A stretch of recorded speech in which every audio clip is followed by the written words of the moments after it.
Both presidential candidates and their surrogates are hitting battleground states in a last-minute effort to get voters to the polls. And as Fox News correspondent Lauren Blanchard reports now, with only 4 days left, candidates are focusing on their rivals' downfalls. You cannot be president of the United States if you don't know when to shut up. It doesn't look like the 2016 campaign will change its negative tune anytime between now and Tuesday. Hillary Clinton supporter Mark Cuban lashing out at Donald Trump while on the trail today.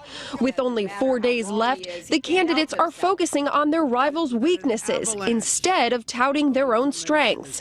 Clinton in Pennsylvania labeling Trump as a dangerous choice. Think about what it would mean to entrust the nuclear codes to someone with a very thin skin who lashes out at anyone who challenges him. In New Hampshire, Trump saying the renewed FBI investigation of Clinton's emails would keep his opponent from being able to govern effectively. How can Hillary manage this country when she can't even manage her emails? The FBI's October surprise is boosting Trump's standing. The newest Fox News electoral scorecard still shows a tough path for Trump, but some very good news for the GOP. As Ohio moves from a toss-up to leaning Republican state, and Trump has tightened his hold on Missouri and Indiana, while typically Democratic New Hampshire could go either way. Although there have been concerns of Election Day hacking attempts, a senior administration official tells Fox they remain confident in the system and believe it would be extremely difficult for anyone to alter election results. In Washington, Lauren Blanchard, Fox News.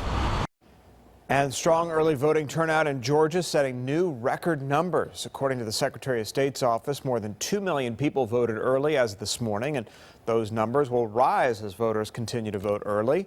Actually, voting early ended today, so that's expired now, and you'll have to wait till Tuesday to vote. Fox 5's Nathalie Pozo is in Gwinnett County today as early voting came to a close.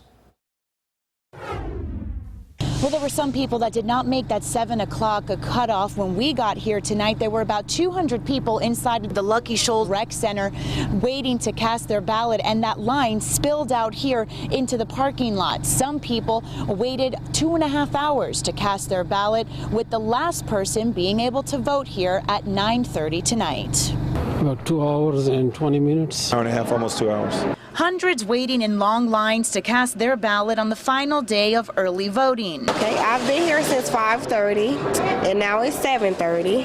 It's well worth the wait. Some voting for the first time. I had people fight for my right, not only African American fight, but a woman's fight too for my vote, for my right to vote. Others voting early for the first time. It is our duty to our country to participate in the system.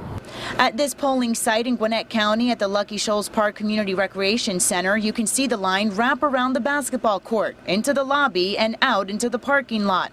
The line reached close to a 3-hour wait at times. Voters say it's well worth it.